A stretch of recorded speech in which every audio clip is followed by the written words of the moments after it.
Okay, बिस्मिल्लाहिर्रहमानिर्रहीम। Lecture number 2, Tuesday अगस्त 5। Lecture start करने से पहले आखिर तक मेरी आवाज़ आ रही है? आपका नाम? जी, महानूर। मेरी आवाज़ आ रही है? किसी भी मौके पे अगर मेरी आवाज़ ना पहुंचे आपने हैंड रेस करना है। मुझे बताओ हमारे इस कॉलेज में कितनी लैब्स हैं? 2 लैब्स हैं। ओके, 3, 4, थोड़ी देर में शायद 6 भी हो जाए। जी, आप बताएं महानूर कौन कौन सी हैं? साइंस लैब और कंप्यूटर लैब। फिजिक्स लैब है?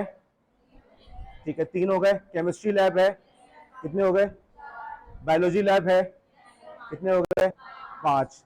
इनमें से कितनी ऐसी लैब्स हैं जो एक्टिवली इस्तेमाल होती हैं? कंप्यूटर लैब होती हैं। और इसका मतलब इतना तो समझ में आता है, ठीक है साइंस लैब भी होती है, लेकिन इतना तो समझ में आता है कि ये जो सब्जेक्ट है हमारा कंप्यूटर लिटरेसी का, ये दूसरे सब्जेक्ट से मुख्तलिफ है। सही है। आप ये कहो कि सर अहम नहीं है, ये सब्जेक्ट इतना इंपॉर्टेंट नहीं है, आपकी मर्जी। आप ये कहो कि सर ये सब्जेक्ट में इंटरेस्ट नहीं है, आपकी मर्जी। लेकिन इतना तो मानोगे कि यार ये सब्जेक्ट डिफरेंट है, इसके अंदर लैब भी इन्वॉल्व होती है। आप लोग के लिए इस बात का समझना जरूरी है कि आप लोग के पास होने का क्राइटेरिया अब तक समझ में आ गया है। 40 मार्क्स किसके हाथ में? हमारे हाथ में। ठीक है, अभी तक आपको अपने सीनियर से मेरे बारे में कुछ ना कुछ फीडबैक मिल गया होगा, तो मैं इतना क्लियर बता रहा हूँ कि आपके पास होने का दारोमदार किस चीज पर है? आपके प्रैक्टिकल कामों के ऊपर है। ये कोर्स हमारे लिए हमेशा आईसीटी और कंप्यूटर लिटरेसी, ये 2 कोर्सेज ऐसे हैं जो इंतहाई डेंस है। बहुत सारे टॉपिक्स होते हैं जिनको मैंने 3 से 4 महीनों के अंदर कवर करना होता है। साथ ही साथ हमारे कॉलेज के अंदर इवेंट्स होते रहते हैं। अभी भी हमारे क्लास के अंदर एक इवेंट आएगा तकरीबन 11 सवा 11 बजे तक। ठीक है, तो उससे पहले पहले मैंने क्लास भी क्लोज करनी है, उससे पहले पहले मैंने अटेंडेंस भी लेनी है। तो काफी सारी चीजों को कंडेंस करके मैंने चंद दिनों के अंदर कवर, चंद हफ्तों के अंदर कवर करना होता है। इसका एक बहुत इंपॉर्टेंट जुज ये है कि आप लोग अपने आप को जल्द अज जल्द मेरे बराबर, या जो मैं चाह रहा हूँ उस पर लाने की कोशिश करें। मैंने कल क्लास में कहा था कि डिस्कॉर्ड इस क्लास के लिए एक बहुत इंपॉर्टेंट एक्टिविटी है, सारा का सारा काम डिस्कॉर्ड पर होगा। अभी तक क्लास के अंदर अराउंड 33 स्टूडेंट्स ने सिर्फ ज्वाइन किया है, बाकियों ने अभी तक ज्वाइन नहीं किया। मैंने उसके अंदर एक और चीज बताई थी, गूगल मीट का लिंक भी दिया था। ठीक है, अब इस वक्त आप लोग सबसे पहले तो अपने अपने मोबाइल पे गूगल मीट खोलें। मैंने एक लिंक दिया हुआ था, ठीक है, आज डिस्कॉर्ड के ऊपर मैंने लिंक दिया है, उस मीटिंग को ज्वाइन करें आप लोग।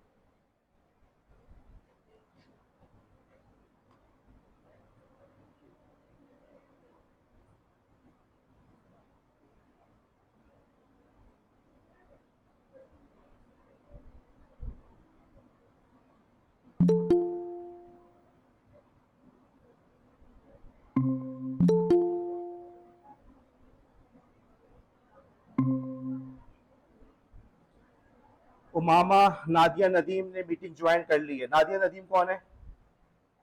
नादिया, क्या नजर आ रहा है स्क्रीन पे? क्या आ रहा है? कंप्यूटर की स्क्रीन नजर आ रही है, लेक्चर 2 लिखा हुआ आ रहा है। और किस किस ने ज्वाइन किया अब तक? गुड। ओके नादिया, आप खड़े हो, यहां तशरीफ लाएं, मोबाइल पे दिखाते हुए जाएं क्या नजर आ रहा है।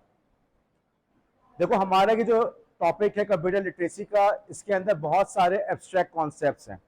मसलन मैं आपसे बात करता हूं कि इमेज फॉर्मेट्स के दरमियान क्या डिफरेंस है, जेपैग क्या होता है, पीएनजी क्या होता है, किस मौके पे कैसे इस्तेमाल करना है। जब तक आप उसको दिखाते हुए जाओ, दिखाओ पीछे। नहीं बेटा, ये नहीं दिखाओ। यहाँ गए।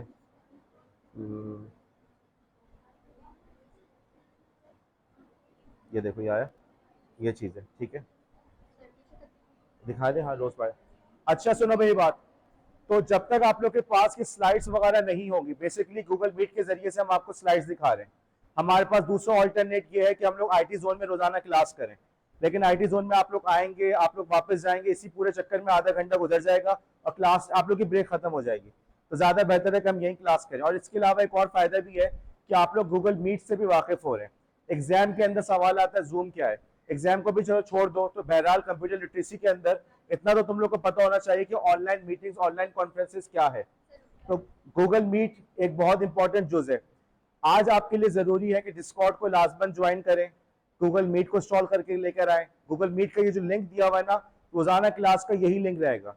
आप रोजाना मेरे आने से पहले इसको ज्वाइन कर लें। मैं कैसी क्लास स्टार्ट होगी, आपके पास तमाम स्लाइड्स वगैरह सब आपको इसमें नजर आ रही होंगी। इसके अलावा हमारी क्लास के अंदर कुछ और भी चीजें हैं, क्विजेस वगैरह है, हमने वो भी करना है, हमने गूगल फॉर्म पे काम करना है, बहुत कुछ है। लेकिन ये उसी वक्त सब चीजों को हम कर सकेंगे ताकि जब तक आप लोग जल्द से जल्द अपने आप को अप टू डेट करने की कोशिश करें। हमारे पास कोई पूरा साल नहीं पड़ा हुआ। अच्छा, फिर एक और फायदा ये होता है कि देखो तुम लोग के कोर्स की जितनी डिफिकल्ट चीजें हैं ना, मैं चाहता हूँ कि उसको अगस्त के अंदर ही हम कवर कर लें।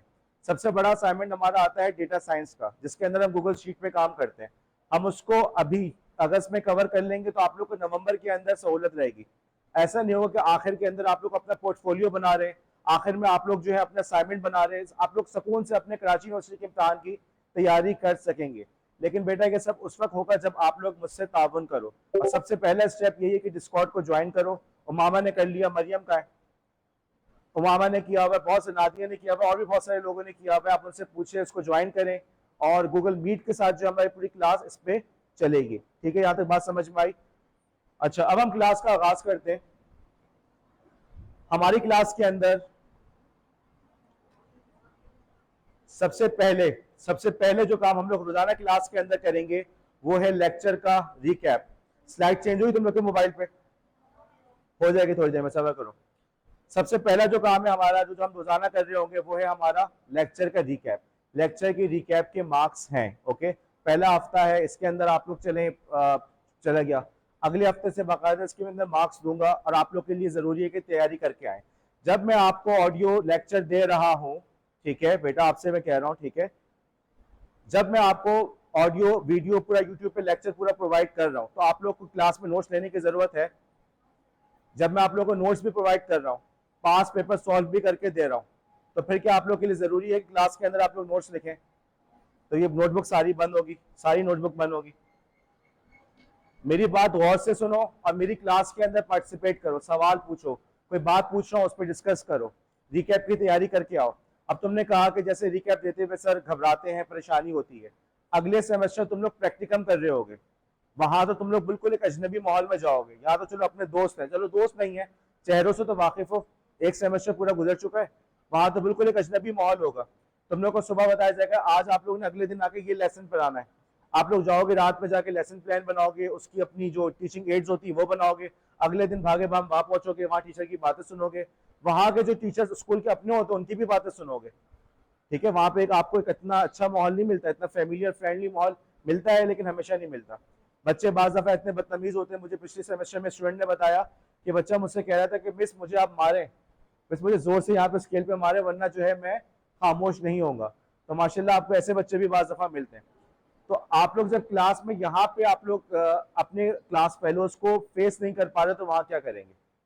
ओके, बात समझ में आई? तो ये रिकैप की जो एक्टिविटी है ये बहुत इंपॉर्टेंट एक्टिविटी है। मेरे पास पूरा डेटा मौजूद है, मैं हर सेमेस्टर के आखिर में अपने स्टूडेंट से फीडबैक लेता हूँ और मेरे तमाम स्टूडेंट्स ने मुझे यही बताया कि सर ये जो आपकी रिकैप वाली एक्टिविटी है ये बहुत यूजफुल रहती है, तो तैयारी करके आना है। मेरी भरपूर कोशिश होती है क्लास के अंदर मैं किसी को भी इग्नोर ना करूँ, सब पे मेरी नज़र हो और कोई भी बच्चा मुझसे छुप ना सके। तो बहरहाल सबके लिए तैयारी करके आना ज़रूरी है। अब हम बात करते हैं कल के लेक्चर के अंदर हमने क्या बात की थी।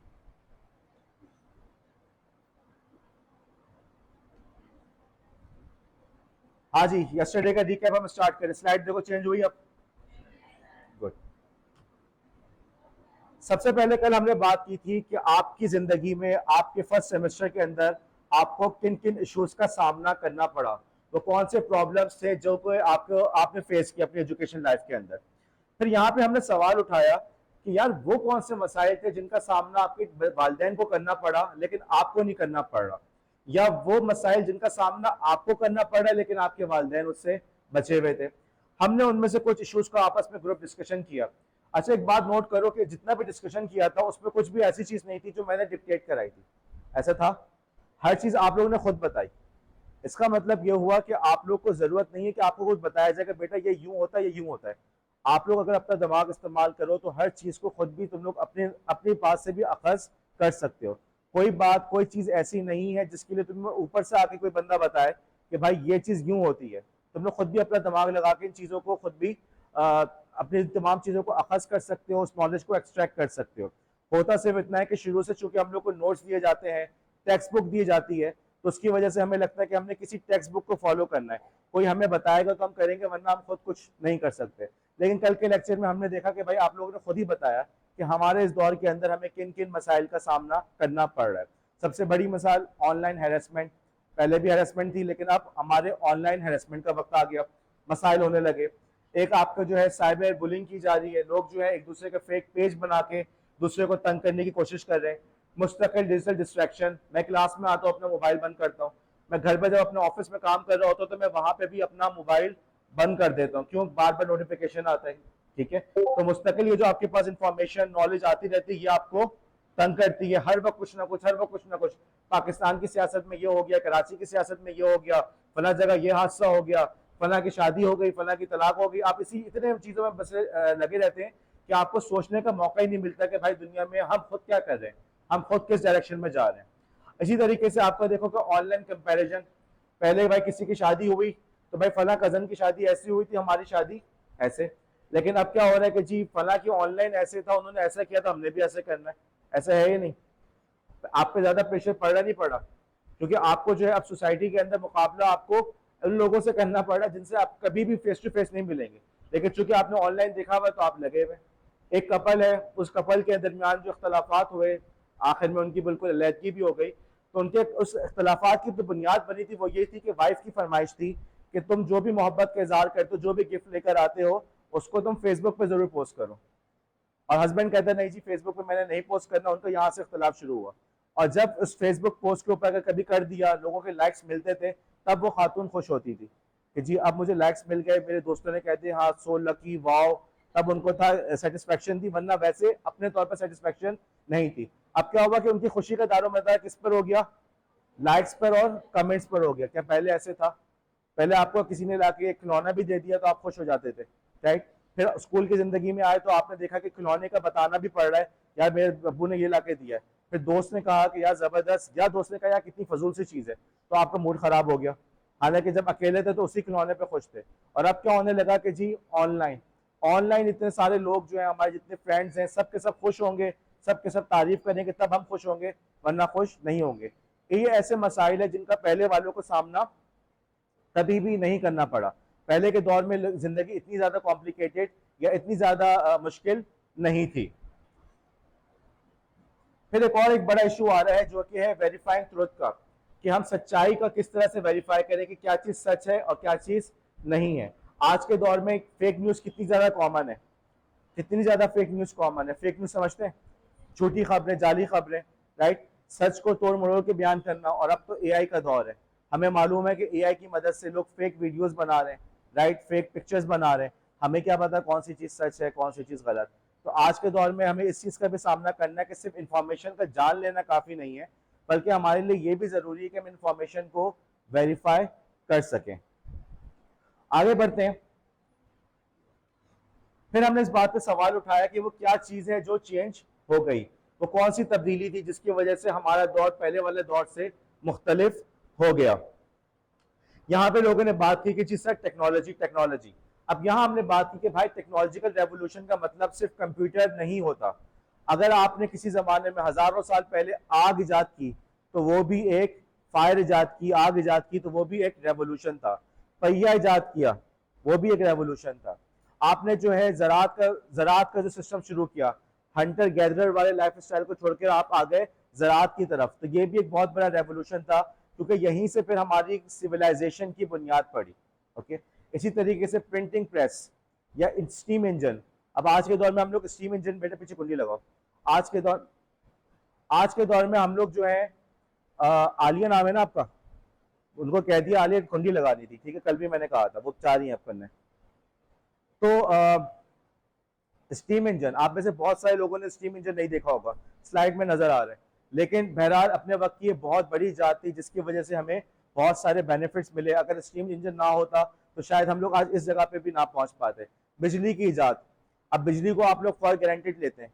किसी बच्चे को बोले सर बिजली इजाद हुई तो वो बोलेगा कौन सी बड़ी बात है, लेकिन क्योंकि हम लोग बचपन से बिजली के साथ रह रहे हैं, बचपन से हम लोग ट्रेन देखते आ रहे हैं, बचपन से हम लोग के पास किताबें जो है प्रिंट होकर आ रही हैं, तो प्रिंटिंग प्रेस इन सब चीज़ों की हम लोग इंपॉर्टेंस नहीं समझते, लेकिन ये भी अपने ज़माने की बहुत बड़ी इजादात थी।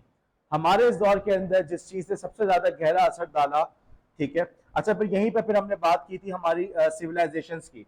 हमने बात की कि एग्रीकल्चर जो है एक बहुत बड़ी, बहुत अहम रेवोल्यूशन था, जिसकी वजह से हमारी तमाम तर सिविलाइजेशंस की बुनियाद पड़ी। हमने यहाँ पे बात की थी दरियाए नील, ओके, रिवर नाइल के आसपास जितनी भी तहजीबें हैं, जहाँ पे हमने फिरौनों का जिक्र सुना है, हजरत मूसा अलैहिस्सलाम का हमने किस्सा पढ़ा है, तो ये सारी की सारी चीजें जो थी कहाँ पे थी, पूरी इस तहजीब की बुनियाद कहाँ थी? रिवर नाइल की तरफ। ये है भाई वो पिरामिड्स जो आप लोग देख सकते हैं। कल आप लोग कह रहे थे ये क्या होता है, एहराम मिस्र। तस्वीर नजर आ रही है आप लोग को? ठीक है, तो उम्मीद है कि आज कंफ्यूजन नहीं होगा। फिर हमने बात की थी मोहनजोदाड़ो की या आपके इंडस सिविलाइजेशन की। उसकी स्लाइड में भी आप लोग को तस्वीर नजर आ रही है कि तमाम की तमाम तहजीबों की बुनियाद पड़ी थी किसी न किसी दरिया के किनारे। इस स्लाइड के अंदर लेफ्ट के ऊपर जो है दरिया सिंध है, और आपके राइट के ऊपर जो है दरिया नाइल है, ठीक है, दरिया नील है, ओके। तो ये तमाम दरिया, जितनी भी सिविलाइजेशन थी इन दरियाओं के करीब बनी, जितनी भी सिविलाइजेशन में नजर आती है किसी न किसी वाटर सोर्स के करीब उनकी बुनियाद पड़ी। अब जब सिविलाइजेशंस भी हो गई, हमने टेक्नोलॉजिकल रेवोल्यूशन की बात कर रही, अब हम बात करते हैं कि आज के दौर में वो तब्दीली कहाँ से आई। तो आज के दौर के अंदर हमारे पास वो तब्दीली आई है कंप्यूटर से। अब मोबाइल की बात करें, मोबाइल की बुनियाद क्या पड़ा? कंप्यूटर। और देखा जाए तो मोबाइल है क्या? कंप्यूटर। बस एक ऐसा कंप्यूटर जो जेब में आ सकता है। और एआई की बात करें तो बुनियाद क्या पड़ी? कंप्यूटर। इंटरनेट की बात करें तो बुनियाद क्या पड़ी? कंप्यूटर। तो ये वो कंप्यूटर, जो हम कंप्यूटर लिटरेसी है उससे आप लोग समझ लो कि आप लोग इस वक्त वो सब्जेक्ट पढ़ रहे हैं। बेटा क्या उसको देख लो, आगे आके बैठो। जी मैं आपसे कह रहा हूं, तो कंप्यूटर लिटरेसी वो चीज, कंप्यूटर वो चीज जो इनकलाब लेकर आई, ठीक है। पूरा का पूरा इनकलाब किससे आया? आपकी जिंदगी में सारे, बेटा उठ जाओ यार, क्या आज की तारीख में आ जाओगी? बल्कि वहां जाके बैठो सामने। वो चीज जो पूरा इनकलाब लेकर आई, जिसकी वजह से आपकी जिंदगी में कुछ बेनिफिट्स आए और बहुत सारे मसाइल आए, या बहुत सारे बेनिफिट्स और बहुत सारे मसाइल आए, नए नए किस्म के मसाइल आए, बिल्कुल ही दुनिया बदल गई। आपके वालिदैन में और आपके दरमियान एक बहुत बड़ा गैप आ गया, ऐसा है या नहीं? उस सब चीजों की बुनियाद क्या थी? कंप्यूटर। तो ये वो सब्जेक्ट है जिसके अंदर हम इस रेवोल्यूशन, उस चीज के बारे में पढ़ रहे हैं कि भाई ये चीज है क्या। ये तो सब मानते हैं ना, हाँ जी कंप्यूटर क्या आईटी का दौर है, आईटी का दौर है, सब कहते हैं ना। तो भाई आईटी है किस बला का नाम? उस चीज को हम इस सब्जेक्ट के अंदर, इस क्लास के अंदर अब उस सब्जेक्ट को पढ़ रहे हैं। इससे आप लोग को इसकी अहमियत का अंदाजा होना चाहिए। आप सिर्फ ये ना सोचे कि हमने एग्जाम पास करना है। भाई बात सिर्फ एग्जाम पास की नहीं है, बात जिंदगी गुजारने की है। तुम खुद सोचो, घर में होता है बाज दफा अम्मी अब्बू कहते बेटा मोबाइल पे की सेटिंग देखना, मिल नहीं रही। ऐसा होता ही नहीं होता? कल जब तुम लोग क्लास में जाओगे, तुम देख लेना खुद, तुम लोग अपने स्टूडेंट से कह रहे हो बेटा कि जब मेरा वीआर गॉगल्स है, जरा इस पे देखना, सेटिंग नहीं हो पा रही। वीआर पढ़ेंगे हम, वीआर क्या होता है, ठीक है, ऑगमेंटेड रियलिटी क्या होती है, हम पढ़ेंगे। आप देखना आपको ये वो जमाना आएगा जब आपको ये सब चीजें फेस करनी पड़ेंगी। लेकिन लेकिन लेकिन अगर आप लोग इस क्लास में ढंग से तमीज से पढ़ लेते हो, वहां जाके आपको चैलेंज का सामना नहीं करना पड़ेगा। इस क्लास को इतना हल्का ना लें। ये वो क्लास है जिसका डायरेक्टली दारोमदार आपकी लाइफ से है। मैं टीचिंग लाइफ से नहीं कह रहा, आपकी लाइफ से है, ओके। साइबर बुलिंग होती है, सबको पता है। ऑनलाइन हेरेसमेंट होती है, पता है। कोई और सब्जेक्ट इस कॉलेज के अंदर जिसमें इन सब चीजों के बारे में पढ़ाया जा रहा हो? तो अब तुम टीचर बनो ना बनो, टीचिंग करो ना करो, ठीक है, क्या तुम लोग को ऑनलाइन हेरेसमेंट का सामना करना पड़ सकता है या नहीं कर सकता? ये कहाँ पढ़ोगे? इस क्लास के अंदर। तो भाई इस क्लास को हल्का ना लो। इस क्लास में अगर सख्ती की जाती है, काम दिया जाता है, इसीलिए दिया जाता है कि भाई ये चीजें इंपॉर्टेंट है, ये चीजें आगे चल के तुम्हारे पास काम आएंगी। तुम में से कितने ऐसे लोग हैं जिन्होंने ये कहा है पासवर्ड भूल गए? किसके साथ ये इशू हुआ है? किसके साथ ये इशू, बताना मत, लेकिन मुझे पता है बहुत सौ के साथ ये इशू होता है। तस्वीरें लीक हो गई, ठीक है, तस्वीरों का इशू रहता है। तस्वीरें सेंड करते हुए डर रहे होते हैं भाई कहीं चली ना जाए, गलत जगह इस्तेमाल ना हो जाए। एआई का दौर है, इंडिया के अंदर वो क्या कर रहे हैं कि जी मुसलमान खवातीन की तस्वीरों को एआई की मदद से चेंज कर रहे हैं और उनको बहुत ही बेहुदा बना के कर रहे हैं, और इस तरह से खवातीन को वहां पे ब्लैकमेल कर रहे हैं। क्या ये इशूज हमारे दौर में नहीं हो सकते या हमारे माशरे में नहीं हो सकते? कोई और मजमून है जिसके अंदर ये चीजें एड्रेस की जाती हैं, कोई और पीरियड, कोई और क्लास? तो भाई इस क्लास को हल्का ना लो। इसी क्लास का दारोमदार तुम्हारी जिंदगी से है, भले तुम टीचिंग करो या ना करो। आगे चलते हैं।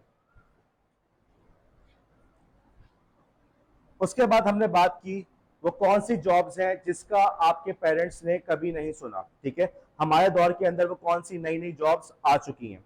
आपके सामने कुछ जॉब्स हैं, आप ही लोगों ने बताया था। सोशल मीडिया मैनेजर, ये मैंने बताया था या आप लोगों ने बताया था?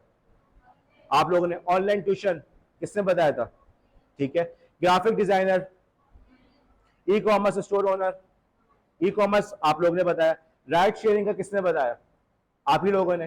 पूरी चीज देख लो, अगेन कोई चीज ऐसी नहीं है इस कोर्स के अंदर जो तुम लोग के जहन में ना हो। क्लास सिर्फ इतनी होती है, टीचर सवाल पूछता है, जब जवाब आता है तो तुम लोग सोचते रहिए तो हमें पहले से पता था, ठीक है। तो घबराओ मत, इस क्लास के अंदर कोई भी चीज ऐसी नहीं है जो तुम लोग के लिए नहीं हो, हर चीज से तुम लोग वाकिफ हो। फर्क सिर्फ इतना है कि भाई किसी ने कभी ऐसे सवाल पूछे नहीं कि तुम लोग गौर करो कि भाई ये कौन सा इशू है कि कौन सी बात है, वरना सब चीजों से तुम लोग वाकिफ हो। एक और नई जॉब है, और अगर आप लोग स्लाइड को देखें, मैं उम्मीद करता हूं, एक और नई जॉब है, और वो जॉब है ड्रोन की, ड्रोन ऑपरेटर। हाँ जी, ड्रोन ऑपरेटर का नाम सुना, वीडियो देखो, स्लाइड पे वीडियो चल रही है। अब तुम देखो ड्रोन ऑपरेशन, पहले कभी सुना था ड्रोन ड्रोन ड्रोन? पहले हमारे पास जहाज होते थे, ठीक है, कोई जाता था फैमिली मेंबर, हम सब एयरपोर्ट छोड़ने जाते थे, ऐसा था या नहीं, राइट। और एक बहुत बड़ी चीज होती थी, कोई जहाज से बैठ के, किसी के पास PIA की पेंसिल होती थी, पेन, तो उसको लोग बच्चों को दिखाता फिरता था, राइट, ऐसा था या नहीं। और अब क्या हो गया जी, हर किसी के पास वो छोटा सा जहाज है, ताकि आप 5-6 हज़ार रुपए का परचेज कर लें। शादी ब्याह के अंदर आपकी फोटोग्राफी के लिए क्या इस्तेमाल हो रहा है, ड्रोन इस्तेमाल हो रहा है, ठीक है, कोई इतनी बड़ी बात रही। अब क्या हो रहा है कि भाई इसकी भी जॉब्स है कि ड्रोन ऑपरेटर, ओके। अब बाज लोग अच्छे ड्रोन्स होते हैं, उनको ऑपरेट करने के लिए माहिर लोगों की जरूरत होती है। इस वीडियो के अंदर जो आप ड्रोन चलता हुआ देख रहे हैं, आप देख ले किस महारत से उसको जो है वो एक आई थिंक चिमनी के अंदर से गुजारता है, ठीक है, उसको दूसरी साइड से निकाल रहा है। बाकायदा इसके अब कॉम्पिटिशन हो रहे हैं, ड्रोन रेसिंग के कॉम्पिटिशन भी हो रहे हैं कि मुख्तलिफ जगह से टनल्स वगैरह से गुजारना होता है, टन्स लेने होते हैं, और जो आखिर तक पहुंच जाए, क्योंकि होता है कि रास्ते में टकरा के गिर जाते हैं। एक और चीज पे गौर करो, आजकल खवातीन आर्मी को ज्वाइन कर रही हैं, ऐसा है कि नहीं, ठीक है। पाकिस्तान में अगर इतना ट्रेंड हो तो US में बहुत ज्यादा है। मुझे ये बताओ, तारीख में कितनी दफा ऐसा हुआ कि खवातीन की आर्मी में शमूलियत होती थी, हिस्ट्री में मुझे बताओ। सेकेंड वर्ल्ड वॉर के अंदर क्या खवातीन जंग में बाकायदा हिस्सा लेती थी, ठीक है, अगर मुझे इंटरेस्ट है, मुझे पता नहीं लेती थी, ठीक है, नर्स वगैरह बैकग्राउंड में रोल प्ले किया, वॉर फ्रंट पे रोल प्ले नहीं किया, राइट। फर्स्ट वर्ल्ड वॉर, उससे पहले अमेरिकन सिविल वॉर ले लो, आपके अपने यहाँ की जंग ले लो, किसी भी जंग के अंदर आपको खवातीन का इतना बड़ा रोल नजर नहीं आता। अब हुआ क्या कि खवातीन को जो बुला रहे, रिक्रूट कर रहे आर्मी में, अब क्या तब्दीली आ गई है? क्या पहले वाले खवातीन जो कमजोर होती थी, अब वाली बड़ी मजबूत हो गई हैं? सवाल समझ में आ रहा है मेरा? ये सवाल जहन में आता है, पहले तो आर्मी में किसी को खवातीन का इतना रोल नहीं, अब बाकायदा रिक्रूट किया जा रहा है, क्या वजह है इसकी? सवाल मेरा वैलिड है, गलत है? आप बोल सकती है कि सर आप, हम तो हमेशा से मजबूत थे, आज कल भी मजबूत थे, आज भी मजबूत है, आइंदा भी रहेंगे, और जिंदाबाद, आप ये भी कह सकते हैं। और अगर मेरा सवाल वैलिड है तो उसका जवाब दें। जी आप बताएं, पहले की खवातीन पढ़ी लिखी, ओके, अच्छा ठीक है, आप पढ़ी लिखी हो गई हैं, अब हम आपके लिए गन लेकर आते हैं, आप उसको उठा के पूरा दिन घूमे। हाँ बताएं आप। शऊर आ गया, ओके, पहली वाली बेशऊर थी। मानूर के बराबर में जो खातून है, नाम बताएं, और आवाज यहां तक है। जकार्ता, क्या नाम है? शकायना, ओके, शकायना जी, जवाब। अरे बच्चों, बहुत बड़ा फर्क जो आया है, टेक्नोलॉजी का फर्क आया है, ना नॉलेज ना शऊर ना। पहले भी खवातीन बहुत पढ़ी लिखी होती थी। हजरत आयशा रजी अल्लाह ताला अन्हा से, हजरत आयशा रजी अल्लाह ताला अन्हा से मर्द साहबा पढ़ने जाते थे, उनसे सवाल पूछने जाते थे, ठीक है। हजरत फातिमा रजी अल्लाह ताला अन्हा का कितना बड़ा मुकाम है क्या नहीं, ठीक है। तो ये बात नहीं कि खवातीन कम पढ़ी लिखी होती थी या उनके पास शऊर नहीं होता था। इमाम अबू हनीफा बहुत बड़ी शख्सियत है, वो अपनी बेटी के नाम से मशहूर है, अपनी बेटी की कुनियत से मशहूर है। बात ये नहीं होती, बात असल ये होती है कि असल जो चीज़ फर्क जो आया है वो टेक्नोलॉजी का फर्क आया है। पहले, अब क्या होने लगा है, पहले जो थी आपके ड्रोन, अब जो जंगों के अंदर ड्रोन का बड़ा रोल हो गया। अब ड्रोन चलाने के लिए किसी बहुत ही मजबूत मर्द की जरूरत नहीं है, कोई आम सी खातून भी चला सकती है, सीट पे बैठी हुई है, दूर से कंट्रोल कर रही है। आपके जो पाकिस्तान के अंदर इतने सारे आपके जो तालिबान वगैरह को US के ड्रोन से, उनको स्ट्राइक से उनको मारा गया, अफगानिस्तान के अंदर US ने किया, वो सारे ड्रोन अप्रोच हो रहे थे उनके किसी दूसरे मुल्क से, सही है, दूसरे मुल्क से वो उसको ऑपरेट कर, जर्मनी से कर रहा था, और एक मिडिल ईस्ट की कंट्री, तो मुझे उसका नाम ध्यान में नहीं आ रहा, वहां से उन तमाम कंट्रीज को वो लोग तमाम ड्रोन्स को कंट्रोल कर रहे थे। तो ड्रोन को वो वहां से कंट्रोल कर रहे थे, और उसको कंट्रोल करने के लिए उनको किसी भी मर्द की जरूरत नहीं थी, कोई भी आराम से खातून बैठकर ड्रोन को कंट्रोल कर सकती थी। टेक्नोलॉजी के इस फर्क की वजह से आपको नजर आ रहा है कि खवातीन का आर्मी के अंदर भी रोल पड़ रहा है। अब तुम देखोगे टेक्नोलॉजी की वजह से जिंदगी में बहुत बड़ी तब्दीली आई, सोसाइटी का ट्रेंड चेंज हुआ। अब कोई कह सकता है कि जी आर्मी तो मर्दों के लिए, अब चीज से, लेकिन कहां से आया सारा चेंज, कहां से आया? टेक्नोलॉजी से। उसके बाद अब अगला मेरा लेक्चर स्टार्ट होता है आज का, लेकिन चूंकि प्रिंसिपल साहब ने मुझे कहा है कि वो आएंगे थोड़ी देर में, तो बेहतर मैं अपने लेक्चर को यहीं पे एंड कर रहा हूँ। इस रूम को इंगेज करना है उन्होंने।